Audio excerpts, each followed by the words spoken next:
Hello everyone. आज बहुत important updates आई है एसएससी की तरफ से। एसएससी की ऑफिशियल वेबसाइट पे वो ये है कि जो सब इंस्पेक्टर का और सेंट्रल आर्म्ड फोर्सेस में जो एग्ज़ाम होता था वो अब होगा, यानी कि एसएससी सीपीओ। ठीक है, तो उसके लिए date of submission of application कल से स्टार्ट हो जाएगी। कल से आप एप्लीकेशन डाल सकते हैं और लास्ट डेट अगले महीने की, यानी कि जुलाई 16 तक आप ये फॉर्म डाल सकते हैं। ठीक है, ये जुलाई 16 तक आप ये फॉर्म डाल सकते हैं। अगर आप ऑफलाइन डालना चाहते हैं तो आपका टाइम उसमें इंक्रीज़ है थोड़ा सा, 1-2 दिन का। ठीक है, तो ये काफ़ी बच्चे इस टाइम का वेट कर रहे थे, इस दिन का वेट कर रहे थे कि कब एसएससी की नोटिफिकेशन आएगी। अभी तक फॉर्म नहीं आया, फॉर्म नहीं आया, तो फॉर्म आ चुका है, आप लोग जा सकते हैं। और ये बोलना चाह रहे थे कि जो पहले कैलेंडर में एग्ज़ाम डेट बना रखी थी कि पेपर 1 29 सितंबर से होगा, तो अभी भी पेपर 1 29 सितंबर से 5 अक्टूबर तक होगा। डेट वही सेम है, और फिर नोटिफिकेशन लेट आई है बट डेट अभी भी वही सेम है। ठीक है, अगर बात करें कि इनकी सैलरी की, तो देखिए कि जो सब इंस्पेक्टर जीडी इन सीएपीएफ है उनकी सैलरी 35,400 के ग्रेड पे से स्टार्ट है। और सिमिलरली यही सब इंस्पेक्टर फीमेल और मेल दोनों की दिल्ली पुलिस के लिए भी सेम है। तो ये अराउंड आपको 50,000 इसकी सैलरी इन हैंड मिल सकती है, मिलेगी। वैकेंसी की बात करें तो इस बार की वैकेंसी पिछले साल के मुकाबले कम है, यानी कि 2019 वाले के मुकाबले कम है। अगर आप देखें कि ओपन वैकेंसी अनरिजर्व्ड की तो 32 है सिर्फ, ये सब इंस्पेक्टर इन दिल्ली पुलिस के लिए है। अगर टोटल वैकेंसी की बात करें तो अनरिजर्व्ड कैटेगरी के लिए 41 है, और टोटल की बात करें तो सिर्फ 91 वैकेंसी मेल की है दिल्ली पुलिस के लिए। बाकी और सारी कैटेगरी की वैकेंसी यहाँ पे लिख रखी है, आप ये देख सकते हैं। फीमेल की बात करें तो फीमेल की कैटेगरी की दिल्ली पुलिस की वैकेंसी पिछली बार से भी कम है, और इस बार है 35, सिर्फ 35। और टोटल अगर सबकी बात करेंगे तो 78 वैकेंसी है, जो कि पिछले साल के कंपैरिजन में बहुत कम है। तो इससे आप पता लगा सकते हैं कि इस बार कट ऑफ हाई रहने वाली है। अगर हम जीडी यानी कि सीएपीएफ में जो जीडी इंस्पेक्टर के पोस्ट के लिए है, तो वो देखिए आप, अगर मेल के लिए टोटल है 553 एंड फीमेल के लिए टोटल है 1000। ये अनरिजर्व्ड के लिए है 553 और अनरिजर्व्ड के लिए फीमेल के लिए 24 है। और अगर सारी कैटेगरी का मिला के आप पूछेंगे तो 1342 और फीमेल के लिए 53। ये आपकी सीएपीएफ में जो एसआई की पोस्ट है उसके लिए ये वैकेंसी है। ओके, रिजर्वेशन इज़ अलाउड अगर आप शेड्यूल ट्राइब या फिर बैकवर्ड का अदर बैकवर्ड कास्ट से, या फिर शेड्यूल कास्ट से बिलोंग करते हैं, या फिर आप इकोनॉमिक वीकर सेक्शन से बिलोंग करते हैं, तो आपको रिजर्वेशन मिलेगा। बात करते हैं नेशनैलिटी की, तो कोई भी कैंडिडेट जो इंडिया, नेपाल या फिर भूटान से बिलोंग करता है वो इस एग्ज़ाम को दे सकता है।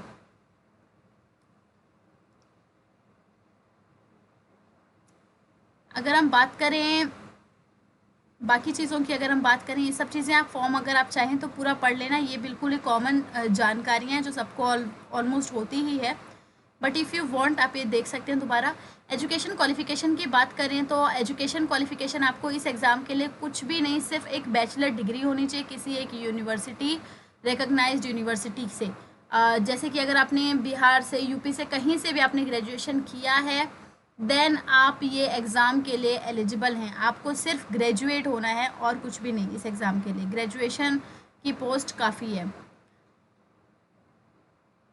हाँ, एक बहुत इंपॉर्टेंट चीज़ है जो बाकी बच्चे भूल जाते हैं और प्री का एग्ज़ाम दे देते हैं, यानी कि टियर 1 दे देते हैं, और उसके बाद वो प्रॉब्लम फेस करते हैं फिजिकल टेस्ट में, जो कि जस्ट 1-2 महीने बाद हो जाता है टियर 1 के बाद। कि वो ये कि उनके पास ड्राइविंग लाइसेंस नहीं होता है। अगर आप इस एग्ज़ाम के लिए एलिजिबल होना चाहते हैं तो आपके पास ड्राइविंग लाइसेंस ज़रूर होना चाहिए, मोटरसाइकिल और कार का। ये सिर्फ मेल कैंडिडेट के लिए है जो कि दिल्ली में सब इंस्पेक्टर बनना चाहते हैं। ठीक है, तो जो दिल्ली में सब इंस्पेक्टर बनना चाहते हैं वो प्लीज़ अपना ड्राइविंग लाइसेंस के लिए अभी से अप्लाई कर दें। अगर ड्राइविंग नहीं आती है तो आप ड्राइविंग सीख लें। हाउ टू अप्लाई के लिए बहुत ही सिंपल प्रोसीजर है। अगर आपने इससे पहले कोई भी एसएससी का एग्ज़ाम दिया है तो आपकी एक यूज़र आईडी बनी होती है और उसका पासवर्ड बना होता है। अगर आप यूज़र आईडी और पासवर्ड डाल के अपने अकाउंट में लॉगिन करते हैं तो आपको कुछ भी नहीं करना है। आपको सिर्फ फॉर्म ऐसे ही फिल हो जाएगा। आपको ना तो फ़ोटो की स्कैनिंग करनी पड़ेगी, ना तो सिग्नेचर की स्कैनिंग करनी पड़ेगी। बट अगर आप फर्स्ट टाइम फॉर्म भर रहे हैं तो उसके लिए आपको एक फ़ोटो चाहिए जिसका साइज़ 20 KB टू 50 KB से ज़्यादा नहीं होना चाहिए और उसकी 3.5 सेंटीमीटर विड्थ और 4.5 सेंटीमीटर विड्थ हाइट होनी चाहिए। ये आपको ईजिली आप अपने फ़ोन से वेब कैम स्कैनर से भी कर सकते हैं या फिर आप किसी साइबर कैफ़े में जाके भी कर सकते हैं। ये आपके फ़ोटो और सिग्नेचर की कुछ डिटेल्स हैं, ये आप इसको ध्यान से पढ़ लीजिएगा अगर आप फर्स्ट टाइम फॉर्म भर रहे हैं तो। अगर आपने पहले भी फॉर्म भरा है तो आप अपनी यूज़र आईडी और सिग्नेचर डाल के ये फॉर्म अपने आप भर सकते हैं। बस आपको इसकी फ़ीस पे करनी पड़ेगी अपने अकाउंट से या फिर किसी भी डेबिट अकाउंट से अगर आप चाहें तो। नेक्स्ट अगर हम बात करें एप्लीकेशन फ़ीस की, तो एप्लीकेशन फ़ीस बहुत ही कम है, मेल के लिए है। बाकी वुमेन और शेड्यूल कास्ट और schedule tribe, ex service man इस फ़ीस को देने के लिए एग्जेम्प्टेड हैं, यानी कि उनको ये फ़ीस नहीं देनी पड़ेगी। अगर मेल कैंडिडेट की बात करें तो उनको 100 रुपीज़ फ़ीस का चार्ज देना पड़ेगा, जो कि इतना ज़्यादा नहीं है। आप इसको नेट बैंकिंग, भीम, यूपीआई या फिर मास्टर कार्ड किसी से भी अपने आप भी दे सकते हैं, या फिर अगर आप पसंद करते हैं कि आप साइबर कैफ़े से देना चाहते हैं तो आप वहाँ से भी दे सकते हैं, जो भी आपकी प्रेफरेंस है। तो इसकी एप्लीकेशन फ़ीस सिर्फ और सिर्फ 100 रुपीज़ है। ये सेंटर ऑफ एग्ज़ामिनेशन है। अगर आपको प्रॉब्लम है कि मेरी जो एग्ज़ाम है वो कहाँ पे होगा, तो ये अलग अलग शहरों की, अलग अलग रीजन की अलग अलग एग्ज़ाम सेंटर्स यहाँ पे लिखा हुआ है। इफ़ यू वांट आप इसको एक बार चेक कर सकते हैं। अदरवाइज़ इतनी ज़्यादा परेशान होने की कोई ज़रूरत नहीं है। ये आपके आसपास इसका सेंटर आ जाता है ऑलमोस्ट हमेशा किसी ना किसी का। ज़्यादा आप लोगों का दूर सेंटर जाता नहीं है, बहुत ही रेयर केसेस हैं, या फिर अगर आपने बहुत लास्ट में फॉर्म भरा होगा तो हो सकता है कि आपका एग्ज़ाम सेंटर आपके दूसरे स्टेट में चला जाए, but most of the time ये चांसेस हैं कि आपका एग्ज़ाम सेंटर आपके स्टेट में मिलता है। ठीक है, इसका एग्ज़ाम का स्कीम ऑफ एग्जामिनेशन है। देखो, ये 3 पार्ट्स में एग्ज़ाम होता है। 3 पार्ट्स में मतलब कि 3 नहीं 4 एक्चुअली। पेपर 1 होता है आपका टियर 1। इसमें देखो आपके 200 क्वेश्चंस आते हैं, 50 सब सारे कैटेगरी से। जनरल नॉलेज, अगर आप जनरल इंटेलिजेंस यानी कि रीजनिंग, जनरल नॉलेज, मैथ्स यानी कि क्वांटिटेटिव एप्टीट्यूड, और इंग्लिश यानी कि इंग्लिश कॉम्प्रिहेंशन के नाम से, ये सब 50 मार्क्स के क्वेश्चन हैं। ये सब 1 मार्क्स के क्वेश्चन होते हैं और इसकी नेगेटिव मार्किंग 0.5 यानी कि आधा नंबर कटेगा अगर आपने इसका गलत आंसर दिया, और अगर आपने सही आंसर दिया तो आपको 1 नंबर मिलेगा। 200 मार्क्स का पेपर है और 200 क्वेश्चन भी होते हैं इसमें। आपको ये 200 क्वेश्चन करने के लिए 2 आवर का टाइम दिया जाता है, जस्ट लाइक एसएससी। उसमें 100 क्वेश्चन होते हैं, 60 मिनट्स का टाइम दिया जाता है। इसमें क्या है, 200 क्वेश्चन है और आपको 2 घंटे का टाइम दिया जा रहा है। तो difficulty level is exactly same, कुछ ज़्यादा डिफरेंस आपको देखने को मिलता नहीं है। पेपर 1 के बाद आपको पेपर 2 नहीं डायरेक्ट देने दिया जाता। पेपर 1 के बाद आपका फिज़िकल एग्जामिनेशन टेस्ट होता है, जो कि पीईटी है। फिज़िकल एग्जामिनेशन टेस्ट में क्या क्या होता है वो मैं अभी आपको बता दूंगी, बट अगर आप फिज़िकल एग्जामिनेशन टेस्ट में क्वालिफाई कर जाते हैं तो आप पेपर 2 के लिए एलिजिबल हो जाते हैं। पेपर 2 में जिन बच्चों की मैथ्स वीक है उनके लिए बहुत ही अच्छा अपॉर्चुनिटी होता है ये सीपीओ का एग्ज़ाम, बिकॉज उनको मैथ्स नहीं देना पड़ता, उनको सिर्फ और सिर्फ इंग्लिश का एग्ज़ाम देना पड़ता है, जो कि 200 मार्क्स का पेपर होता है और वो 200 क्वेश्चंस होते हैं। उसमें आपको 2 आवर का टाइम मिलता है। ये काफ़ी मैथ्स वाले जिनकी मैथ्स वीक है उनके लिए काफ़ी प्लस पॉइंट हो जाता है ये इस चीज़ में।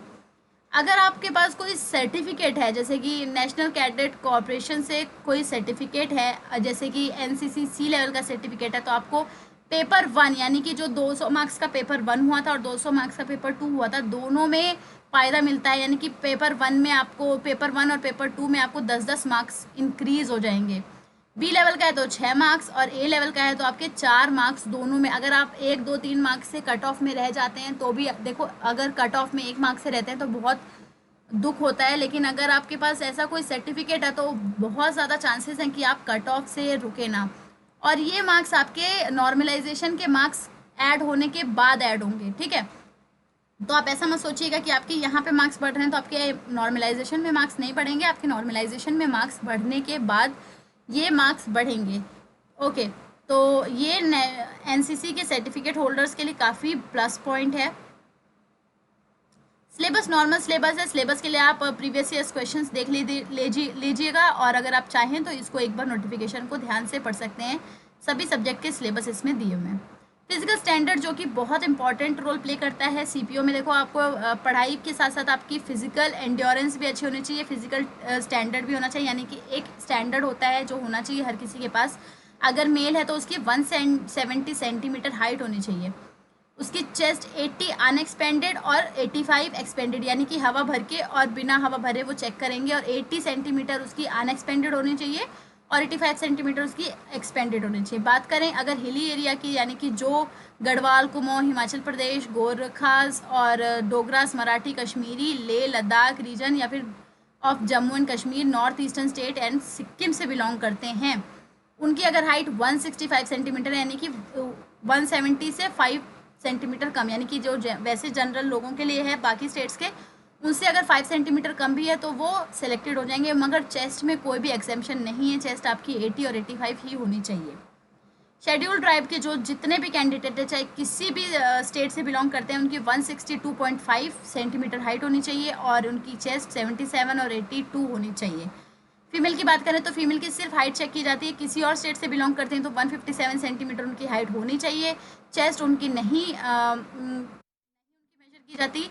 एंड इफ़ अगर वो हिली एरिया से, यानी कि हिमाचल प्रदेश, कुमाऊं, गढ़वाल से बिलोंग करते हैं तो 155 सेंटीमीटर हाइट होनी चाहिए। अगर ऑल फीमेल जो शेड्यूल ट्राइब से बिलोंग करती हैं तो उनकी 154 सेंटीमीटर हाइट चलेगी। ठीक है, तो आप ये देख सकते हैं कि जो शेड्यूल ट्राइब हैं उनको हिली एरिया के लोगों से भी ज़्यादा एग्जेम्पशन मिलता है। अगर आप किसी भी स्टेट के हैं और आप शेड्यूल ट्राइब हैं तो आपको एग्जेम्पशन मिलेगा। ओके, नाउ वेट वगैरह की बात करें तो आपका नॉर्मल बीएमआई में आपका वेट वगैरह वो चेक होता है। आप अपना एक बार बीएमआई मेजर करवा लीजिएगा, अगर आप बीएमआई में ठीक आते हैं तो फिर वो तो कोई प्रॉब्लम नहीं होती, लेकिन अगर आपका बीएमआई से ज़्यादा और या फिर बीएमआई से कम, यानी कि बॉडी मास इंडेक्स से कम या ज़्यादा आता है तो वहाँ पे भी आपको प्रॉब्लम फेस करनी पड़ सकती है। फिजिकल एंडोरेंस टेस्ट की बात करें जो कि आपको पेपर 1 के बाद ही, टीयर 1 के बाद देना पड़ेगा, वो थोड़ा सा टफ हो जाता है, उसमें ज़्यादातर कैंडिडेट्स बाहर निकल जाते हैं। तो अगर आप वो एग्ज़ाम दे के आएँ और आपको लग रहा है कि आपका टीयर 1 क्लियर हो जाएगा तो ये एडवाइजेबल है कि आप टीयर 1 के एग्ज़ाम देने के बाद ही अपना फिजिकल एंडोरेंस टेस्ट का प्रिपरेशन करना शुरू कर दे, बिकॉज उसमें ज़्यादा से ज़्यादा 1-2 महीने का टाइम मिलता है आपको। और अगर आपने पहले कभी फिजिकल एंडोरेंस की प्रैक्टिस नहीं की है, यानी कि आप फिजिकली फिट नहीं हैं, तो आप वो उतने कम टाइम में फिजिकल फिटनेस नहीं बना सकते। अगर आपको आपका एग्ज़ाम ये बहुत अच्छा जा रहा है और आपकी ये सारी जो बॉडी की मेजरमेंट है, हाइट वगैरह, चेस्ट वगैरह सब मैच कर रही है, तो प्लीज़ आप इस मौके को मत गंवाएं। आप इस टाइम पे अपना फिज़िकल टेस्ट तैयार कर लें, यानी कि अगर मेल हैं तो आपको 100 सेंटीमीटर की रेस करनी है 16 सेकंड में, तो आप घर से इसकी कम ही प्रैक्टिस, इससे कम ही टाइम में 100 मीटर की रेस करके जाएं। और 1.6 किलोमीटर आपको दौड़ना है 6.5 मिनट्स में। ठीक है, अगर आप लॉन्ग जंप मेल की बात करें तो 3.65 मीटर्स आपको लॉन्ग जंप करनी है। इसको आपको 3 चांसेस मिलेंगे, अगर आप 1 चांस या 2 चांस में रह भी जाते हैं, आप 3rd चांस में क्लियर कर लेते हैं तो आपको नहीं निकालेंगे। हाई जंप की बात करें तो 1.2 मीटर अगर आपकी हाई जंप है और आपको 3 चांसेस दिए जाएंगे। शॉर्ट पुट होगा 16 LBS का, 4.5 मीटर तक आपको 16 LBS का शॉर्ट पुट फेंकना है, यानी कि एक बॉल होगी भारी सी, 16 LBS उसका वेट होगा। आप LBS को किलोग्राम में कन्वर्ट करके देख सकते हैं। वो आपको 4.5 मीटर का तक फेंकना होगा। अगर आप वो एक सर्कल बना देते हैं, उसमें अगर आप उस सर्कल से बाहर फेंक देते हैं देन इट्स ओके। अगर नहीं फेंक पाते हैं 3 चांसेस के अंदर भी, तो आपको निकाल दिया जाएगा। फीमेल कैंडिडेट का जो फिजिकल एंड्योरेंस टेस्ट है वो थोड़ा सा कम है बॉयज़ से। उनको 100 मीटर की रेस करनी है 18 सेकंड में, 800 मीटर की रेस करनी है 4 मिनट में, और लॉन्ग जंप उनको करनी है 2.7 मीटर की 3 चांसेस में। हाई जंप की बात करें तो 0.9 मीटर उनको 3 चांसेस में मिलना है, 3 चांसेस में करना है। देखो काफ़ी डिफरेंस है फीमेल और मेल के उसमें, तो आप इस हिसाब से अपनी प्रैक्टिस करें। किसी बॉयज़ के साथ करके अपने आप को डिस्करेज ना करें। आपके फिजिकल स्टैंडर्ड टेस्ट में और फिजिकल एलिजिबिलिटी एंड्योरेंस टेस्ट में काफ़ी फ़र्क है, तो आप उस हिसाब से अपनी प्रिपरेशन करें। फीमेल्स को चेस्ट की मेजरमेंट की कोई ज़रूरत नहीं है। मेडिकल स्टैंडर्ड की बात करें तो मेडिकल स्टैंडर्ड यहाँ पे तब होगा जब आप 2nd टीयर कंप्लीट कर लेंगे, यानी कि आप जब फर्स्ट पेपर दे के आए उसके बाद आपने फिजिकल टेस्ट दिया, फिजिकल टेस्ट देने के बाद आपका वो इंग्लिश वाला पेपर होगा यानी कि टीयर 2, और वो टीयर 2 होने के बाद आपका मेडिकल एग्जामिनेशन होगा आखिरी में। मेडिकल एग्जामिनेशन के बाद भी अगर आप क्लियर कर ले गए तो आपकी फाइनल कट ऑफ आएगी और आपको सीधा पोस्टिंग मिल जाएगी। मेडिकल स्टैंडर्ड टेस्ट आखिरी में होता है, सबसे आखिरी में टीयर 1 टीयर 2 और सब कंप्लीट होने के बाद तब आपका मेडिकल स्टैंडर्ड टेस्ट होता है। आई साइड आपकी देख लीजिए, आई साइड आपकी 6/6 होनी चाहिए। एंड अगर आपकी आईज़ में ग्लासेस हैं, कुछ भी हैं, सर्जरी हो रखी है, तो देन प्लीज़ आप उसको एक बार चेक कर लीजिए कि ज़्यादा कोई प्रॉब्लम ना हो, वरना थोड़ा सा लेज़र वेज़र चलता है आप लेज़र वेज़र करवा सकते हैं इफ़ यू वांट। तो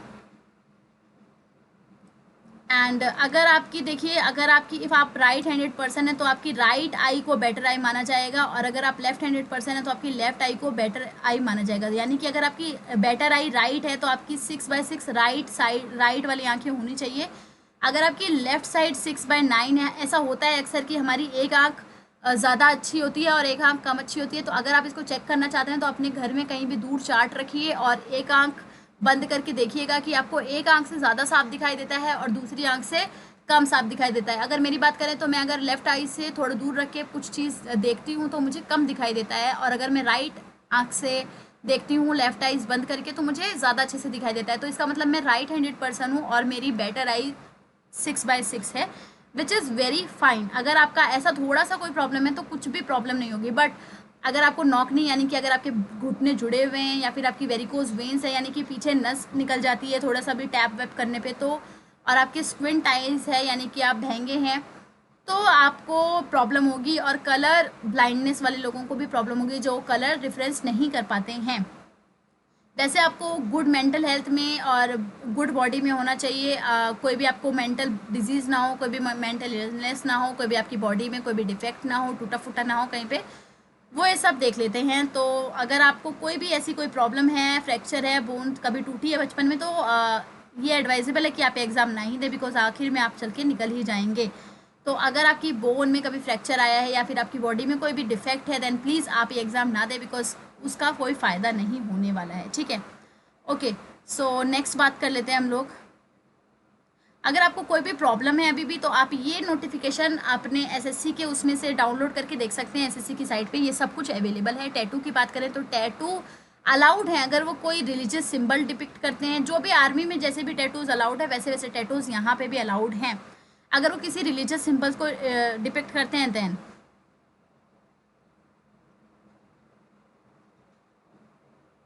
अगर लोकेशन की बात करें, tattoo marked on traditional side of the body like inner aspects of forearms but only forearms, being not saluting limb और डोस्ट्रम of the hand will be allowed. अगर forearms पे आपका कोई tattoo है तो कोई बात नहीं, चलेगा। एंड अगर साइज, लेकिन उसका जो है जो भी आपके बॉडी का पार्ट है उसका जो जैसे कि अगर आपने अपने हाथ पे बनाया, ठीक है, अगर आपने अपने हाथ पे बनाया तो उसका जो साइज़ नाप लीजिएगा और अपने टैटू का साइज़ नाप लीजिएगा। अगर आपका टैटू, जैसे कि आपका पूरा का पूरा हाथ, फॉर एग्जांपल अगर मैं आपको बोलूँ कि पूरा का पूरा आपका हाथ है 20 सेंटीमीटर का, तो अगर आपका टैटू 5 सेंटीमीटर का है तो चलेगा। लेकिन अगर आपका पूरा का पूरा हाथ 20 सेंटीमीटर का है और आपका टैटू 6 सेंटीमीटर का भी है, then it is not allowed. तो साइज़ का भी मैटर करता है। तो ज़्यादा बड़ा टैटू नहीं है, छोटा मोटा टैटू है और रिलीजियस सिंबल को डिपेक्ट कर रहा है, देन इट इज़ ओके, कोई प्रॉब्लम नहीं है। ठीक है। एग्जामिनेशन हॉल में एंट्री करने के लिए कुछ ज़रूरी डॉक्यूमेंट होते हैं, तो वो आप ज़रूर लेके जाएं। अगर आपके पास नहीं है तो अभी भी बनवा लें। Aadhaar card, voter ID card, driving licence, PAN card, passport, ID card, employer ID, ex serviceman, ये जो भी है इसमें से कोई एक चलेगा। ये नहीं है कि मैं आपको ये नहीं कह रही हूँ कि आपको सारे के सारे आईडी प्रूफ चाहिए, इसमें से कोई भी एक चलेगा। ठीक है। और आपको 2 पासपोर्ट साइज़ फ़ोटो ज़रूर लेके जानी चाहिए जब आप एग्ज़ाम हॉल में जाएंगे। डॉक्यूमेंट वेरिफिकेशन के लिए देखो एक बहुत ज़्यादा प्रॉब्लम आती है। मैंने आपको पहले बताया कि लड़कों को बहुत ज़्यादा प्रॉब्लम आती है, तो आप ये ज़रूर देख लीजिएगा। लड़कों लड़कियों को भी आपके पास ये सारे प्रूफ होने चाहिए। देखिए, आपके पास आधार कार्ड होना चाहिए, वोटर आईडी कार्ड होना चाहिए, 2 पासपोर्ट साइज फ़ोटो होने चाहिए, PAN card, passport, driving licence, इसमें से कुछ भी अगर आपके पास है आपका डॉक्यूमेंट वेरिफिकेशन के टाइम पे तो सब चलेगा। एम्प्लॉय आईडी, ये सब चलेगा। ठीक है, डॉक्यूमेंट वेरिफिकेशन के टाइम की बात हो रही है ये। एंड आपको डॉक्यूमेंट वेरिफिकेशन में अपने 10th के मार्कशीट भी सबमिट करानी पड़ेगी, 12th की मार्कशीट भी सबमिट करानी पड़ेगी, ये सब आपकी ग्रेजुएशन वगैरह की मार्कशीट सबमिट करानी पड़ेगी। एंड अगर आप बॉय हैं और आप दिल्ली पुलिस के लिए आप एलिजिबल हैं, तो आपको, ये मैं बता रही हूँ बार बार कि आपको अभी से अपने ड्राइविंग लाइसेंस के लिए अप्लाई कर देना चाहिए। मैंने कई सारे ऐसे लड़के देखे हैं उनका प्री 1 निकल जाता है, वो प्री 2 में जा ही नहीं पाते हैं, बिकॉज वो फिजिकल टेस्ट देने जाते हैं और वो ड्राइविंग लाइसेंस नहीं लेके जाते हैं। पूरी तैयारी करते हैं, ड्राइविंग लाइसेंस नहीं होने की वजह से उनको गेट से अंदर ही नहीं आने दिया जाता है। तो अगर अभी टाइम है, अभी 2-3 महीने का आपको फिजिकल एलिजिबिलिटी टेस्ट के लिए टाइम मिलेगा, 3 महीने में आप आराम से ड्राइविंग सीख सकते हैं। और अगर आपका इस एग्ज़ाम के लिए बहुत ज़्यादा जोश है तो ड्राइविंग सीख लीजिए और आपको उसके लिए ड्राइविंग लाइसेंस के लिए भी अप्लाई कर देना चाहिए। ओके, तो ये आप लोगों को आई होप पता होना चाहिए और सही चीज़ रहेगी अगर आपको अभी से पहले से पता हो तो, ठीक है। और बात कर लेते हैं कुछ और इम्पोर्टेंट इन्फॉर्मेशंस की जो हमें डिस्कस करनी चाहिए।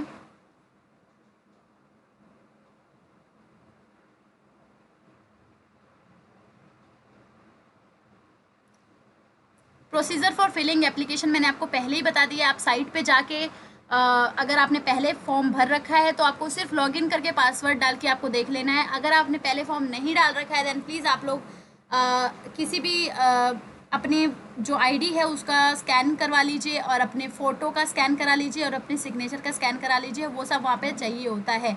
ये सब अगर आप यूज़ करेंगे तो आपका हो जाएगा। और आपका मोबाइल नंबर, आपको वन टाइम ओटीपी आपके मोबाइल नंबर पे आएगा। अगर आपकी ईमेल आईडी है तो ईमेल आईडी से भी आप ओटीपी क्लियर करा सकते हैं अगर आपका पर्सनल मोबाइल नंबर नहीं है तो, जो भी आप देना चाहें।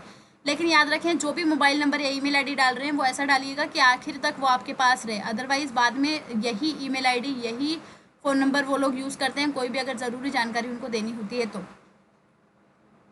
और एप्लीकेशन फ़ीस 100 रुपीज़ ही है और वुमेंस के लिए एंड बाकी लोगों के लिए ये एप्लीकेबल नहीं है। और ये देखिए स्क्रीनशॉट है, कुछ इस तरीके का फॉर्म आपके पास आएगा जब आप ऑनलाइन फॉर्म भरेंगे। ये सब भर दीजिएगा एंड काफ़ी इजी प्रोसेस होता है, कोई प्रॉब्लम आपको नहीं फेस करनी पड़ती है। और अगर आपने एक बार भर रखा है फॉर्म तो आपको कोई भी दिक्कत नहीं है। बस आप सारा का सारा आपका भरा हुआ ही मिलेगा, आखिरी में बस आपको येस या नो कर देना है एंड देन आपकी फाइल जो है, आपके जो फॉर्म है वो सबमिट हो जाता है। So do not worry about that, आपको फ़ोटो वगैरह भी नहीं लगानी पड़ती है। पार्ट 2 एप्लीकेशन फॉर्म जब आएगा आपके पास जब आपने पार्ट 1 क्लियर कर लिया होगा और पीईटी यानी कि फिजिकल एलिजिबिलिटी टेस्ट आपने क्लियर कर लिया होगा तो आपको पार्ट 2 का फॉर्म भरना पड़ेगा, यानी कि टीयर 2 का फॉर्म भरना पड़ेगा। उसके लिए भी आपको ज़्यादा प्रॉब्लम नहीं करनी है। बस एक ही ये देखिए, ये पूरा का पूरा पहले से भरा भरा आएगा क्योंकि अगर आप एलिजिबल हैं देन आपके लिए ये गवर्नमेंट खुद ही फिल करके रखेगी। बस आपको कर देना है इसको सबमिट, ठीक है। सबमिट कर देना है अपने फॉर्म या अपनी फ़ोटो या फिर सिग्नेचर डाल के, अगर चाहिए होगी तो, वरना मुझे नहीं लगता है चाहिए होगी। बस इतनी सी जानकारी थी जो भी मेरे को बतानी थी आज की क्लास में और हम लोगों ने ऑलमोस्ट सारी चीज़ें डिस्कस कर ली है। अभी कुछ भी डिस्कस करना बाकी नहीं रह गया है।